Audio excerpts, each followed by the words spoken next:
എല്ലാവർക്കും നമസ്കാരം. മീനു ടോക്കീസിൻ്റെ പുതിയൊരു വീഡിയോയിലേക്ക് സ്വാഗതം. കേന്ദ്ര സർക്കാരിൻ്റെ കീഴിൽ വരുന്ന ഐസറിലേക്ക് ഇപ്പോൾ അക്കൗണ്ടൻറ്റ് അഡ്മിനിസ്ട്രേറ്റർ തസ്തികയിലേക്ക് അപേക്ഷ വിളിച്ചിട്ടുണ്ട്. ഇതൊരു പ്രോജക്റ്റിന് വേണ്ടിയുള്ള നിയമനമാണ്. താല്പര്യമുള്ളവർക്ക് മെയിൽ അയച്ചിട്ട് ഇൻ്റർവ്യൂവിൽ പങ്കെടുക്കാവുന്നതാണ്. നേരിട്ട് ഇൻ്റർവ്യൂ വഴിയാണ് നിയമനം വരുന്നത്. ഡീറ്റെയിൽസ് നോക്കാം. ഡെയിലി ഇതുപോലുള്ള ജോബ് വേക്കൻസികൾ അറിയാനായിട്ട് ഇപ്പോൾ തന്നെ ഈ ചാനൽ സബ്സ്ക്രൈബ് ചെയ്യുക. കേന്ദ്ര സർക്കാരിൻ്റെ കീഴിൽ വരുന്ന റിസർച്ച് ഇൻസ്റ്റിറ്റ്യൂട്ടായ ഐസറിലേക്കാണ്, അതായത് ഇന്ത്യൻ അഗ്രികൾച്ചറൽ റിസർച്ച് ഇൻസ്റ്റിറ്റ്യൂട്ടിലേക്കാണ് ജോബ് വേക്കൻസി ഉള്ളത്. തസ്തികയുടെ പേര് അക്കൗണ്ടൻറ്റ് അഡ്മിനിസ്ട്രേറ്റർ ആണ്. വേക്കൻസി 1. കോൺട്രാക്ട് ബേസിലാണ് ജോലി വരുന്നത്. ഇത് ഒരു പ്രൊജക്റ്റിന് വേണ്ടിയുള്ള നിയമനമാണ്. പ്രൊജക്റ്റ് കഴിയുമ്പോഴത്തേക്കും നിയമന കാലാവധി കഴിയുന്നതാണ്. ജോലി വരുന്നത് ന്യൂഡൽഹിയിലായിരിക്കും. അപേക്ഷിക്കാൻ താല്പര്യമുള്ളവർ ആദ്യം മെയിൽ അയക്കണം. ഇൻ്റർവ്യൂവിൻ്റെ ഡേറ്റ് വരുന്നത് ജനുവരി 17 തസ്തികയുടെ പേര് അക്കൗണ്ടൻറ്റ് അഡ്മിനിസ്ട്രേറ്റർ ആണ്. വേക്കൻസി 1 ആണ്. പ്രോജക്റ്റ് വരുന്നത് നിധി TBI ആണ്. വേക്കൻസി 1. ശമ്പളം ലഭിക്കുന്നത് പെർ മന്ത് 25,000 രൂപയാണ്.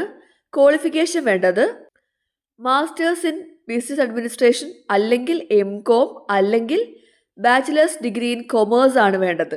അതായത് ഒന്നെങ്കിൽ MBA അല്ലെങ്കിൽ MCOM അല്ലെങ്കിൽ കൊമേഴ്സ്യൽ ഡിഗ്രി, അതായത് BCom ഡിഗ്രി ഉള്ളവർക്കും അപേക്ഷിക്കാവുന്നതാണ്. മിനിമം 60% മാർക്ക് ഉണ്ടായിരിക്കണം.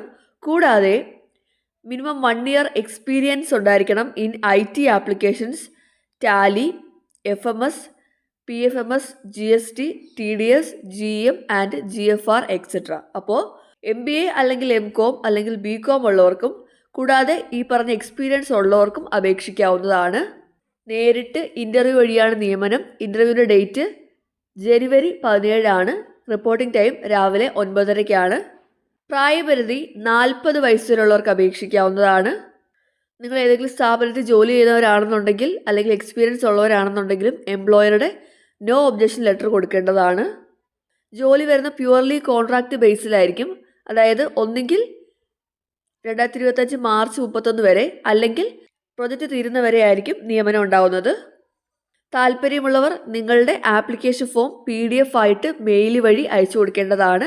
മെയിൽ അയക്കേണ്ട മെയിൽ ID career@pusakrishi.in ആണ്. ഈ മെയിൽ IDയിലാണ് നിങ്ങൾ മെയിൽ അയക്കേണ്ടത്. മെയിൽ അവിടെ കിട്ടേണ്ട അവസാന തീയതി ജനുവരി 9 ഇതാണ് ആപ്ലിക്കേഷൻ ഫോം. ഈ ആപ്ലിക്കേഷൻ ഫോമാണ് നിങ്ങൾ ഫില്ല് ചെയ്തിട്ട് PDF ആയിട്ട് മെയിൽ വഴി അയച്ചു കൊടുക്കേണ്ടത്. ആപ്ലിക്കേഷന് കൂടെ നിങ്ങളുടെ എല്ലാ ഒറിജിനൽ സർട്ടിഫിക്കറ്റുകളുടെ സ്കാൻഡ് കോപ്പി വെക്കേണ്ടതാണ്. അതായത് 10ാം ക്ലാസ് മുതലുള്ള qualification certificate, birth certificate, degree certificate, experience certificate എന്നിവയുടെ സ്കാൻഡ് കോപ്പി നിങ്ങൾ ആപ്ലിക്കേഷന് കൂടെ മെയിൽ അയക്കേണ്ടതാണ്. അതുപോലെ തന്നെ നിങ്ങളുടെ ഒരു റീസെൻറ്റ് പാസ്പോർട്ട് സൈസ് ഫോട്ടോ ഈ ആപ്ലിക്കേഷൻ ഫോമിനകത്ത് ഒട്ടിക്കേണ്ടതാണ്. ഇവിടെ ഫോട്ടോ ഒട്ടിക്കാൻ കോളം ഉണ്ട്. ഇവിടെ നിങ്ങൾ നിങ്ങളുടെ ഫോട്ടോ ഒട്ടിച്ച് വേണം ആപ്ലിക്കേഷൻ ഫോം മെയിൽ ചെയ്യാനായിട്ട്. അതുപോലെ തന്നെ മെയിൽ അയക്കുമ്പോഴത്തേക്കും നിങ്ങൾ സബ്ജക്റ്റ് കൊടുക്കണം. അതായത് application for the accountant administrator എന്ന് എഴുതിയിട്ട് വേണം നിങ്ങൾ മെയിൽ അയക്കാനായിട്ട്. സെലക്ട് ചെയ്യുന്നത് നിങ്ങളുടെ എഡ്യൂക്കേഷൻ ക്വാളിഫിക്കേഷൻ്റെയും എക്സ്പീരിയൻസിൻ്റെ അടിസ്ഥാനത്തിലായിരിക്കും. അത് കഴിഞ്ഞാണ് ഇൻ്റർവ്യൂ വരുന്നത്. അതായത് നിങ്ങളിപ്പോൾ ആദ്യം അയക്കുന്ന മെയിലിന് പ്രകാരം നിങ്ങളുടെ ക്വാളിഫിക്കേഷനും എക്സ്പീരിയൻസും ഏജും ഒക്കെ നോക്കിയിട്ടായിരിക്കും അവർ സെലക്ട് ചെയ്യുന്നത്. അങ്ങനെ സെലക്ട് ചെയ്യുന്നവർക്കായിരിക്കും ഇൻ്റർവ്യൂ ഉണ്ടാവുന്നത്. അങ്ങനെയുള്ളവരെ അവർ മെയിൽ വഴി അറിയിക്കുന്നതായിരിക്കും. ഈ ആപ്ലിക്കേഷൻ ഫോം വേണമെന്നുണ്ടെങ്കിൽ നിങ്ങൾ കമൻറ്റ് ബോക്സിൽ ലിങ്ക് എന്ന് കമൻറ്റ് ചെയ്താൽ മതി. അപ്പോൾ കേന്ദ്ര സർക്കാരിൻ്റെ കീഴിൽ ഐസറിൽ ജോലി ചെയ്യാൻ താല്പര്യമുള്ളവർക്ക് താൽക്കാലിക ജോലിയാണ്. താല്പര്യമുള്ളവർക്ക് ഇപ്പോൾ അപേക്ഷിക്കാവുന്നതാണ്. പ്രോജക്റ്റ് തീരുന്നവരെ ജോലി ഉണ്ടാവത്തുള്ളൂ. താല്പര്യമുള്ളവർക്ക് ഓൺലൈനായിട്ട് അപേക്ഷിക്കാവുന്നതാണ്. മെയിൽ വഴിയാണ് അപേക്ഷിക്കേണ്ടത്. അത് കഴിഞ്ഞിട്ട് ഇൻ്റർവ്യൂ ഉണ്ടായിരിക്കും. ഇൻ്റർവ്യൂവിൻ്റെ സ്ഥലം വരുന്നത് ഡൽഹിയിലായിരിക്കും. അതൊക്കെ അവർ നിങ്ങളെ മെയിൽ വഴി സെലക്ട് ആവുകയാണെന്നുണ്ടെങ്കിൽ അറിയിക്കുന്നതായിരിക്കും. താല്പര്യമുള്ളവർക്ക് മെയിൽ വഴി അപേക്ഷിക്കാവുന്നതാണ്. മെയിൽ അയക്കേണ്ട അവസാന തീയതി ജനുവരി 9 താല്പര്യമുള്ളവർ മെയിൽ അയയ്ക്കുക. ഡെയിലി ഇതുപോലുള്ള ജോബ് വേക്കൻസികൾ അറിയാൻ ഇപ്പോൾ തന്നെ ഈ ചാനൽ സബ്സ്ക്രൈബ് ചെയ്യുക. മറ്റൊരു വീഡിയോയുമായി കാണുന്നവരെ നന്ദി.